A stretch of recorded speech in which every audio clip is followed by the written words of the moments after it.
తెలుగు రాష్ట్రాల్లో ఆ పేరు మారుమోగుతోంది. స్వపక్షం విపక్షం కూడా నిత్యం ఆ పేరే తలుచుకుంటోంది.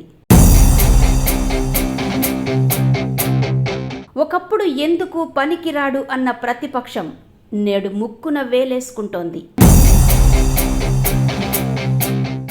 ఆనాడు మాటలతో ఆట పట్టించిన వారికందరికీ చెమటలు పట్టిస్తుంది.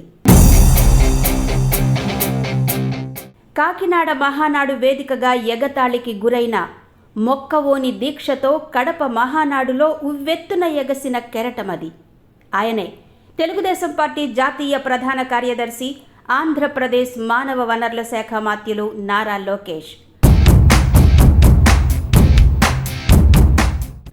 నారా లోకేష్ అటు పార్టీని ఇటు ప్రభుత్వాన్ని ఒంటి చేత్తో నడిపిస్తున్నారు. పోలవరం, అమరావతి వంటి పెద్ద అంశాలు మినహాయిస్తే మొత్తం పరిపాలనంతా నారా లోకేషే చూసుకుంటున్నారని అంటున్నారు. ప్రభుత్వంలోనూ పార్టీలోనూ కీలకమైన స్థానాల్లో తన మనుషులను నియమించుకుని వారి ద్వారా పట్టు పెంచుకుంటున్నారు. అందుకే ఆయనకు పార్టీ వర్కింగ్ ప్రెసిడెంట్, ప్రభుత్వంలో ఉప ముఖ్యమంత్రి ఇవ్వాలనే డిమాండ్ బలంగా వినిపిస్తున్నారు. ఇటీవల ఆయన ప్రాధాన్యతను గుర్తించిన ప్రధాని నరేంద్ర మోదీ గంటల సమయం వెచ్చించి ప్రత్యేకంగా పిలుచుకున్నారు. నందమూరి వంశమే పార్టీకి దిక్కు అనుకున్న వారితో లోకేష్ బెస్ట్ అనిపించుకుంటున్నారు. తనను అవమానించిన వారందరినీ తన పేరు తలవాలంటే భయపడే పరిస్థితికి తీసుకొచ్చారని అంటున్నారు.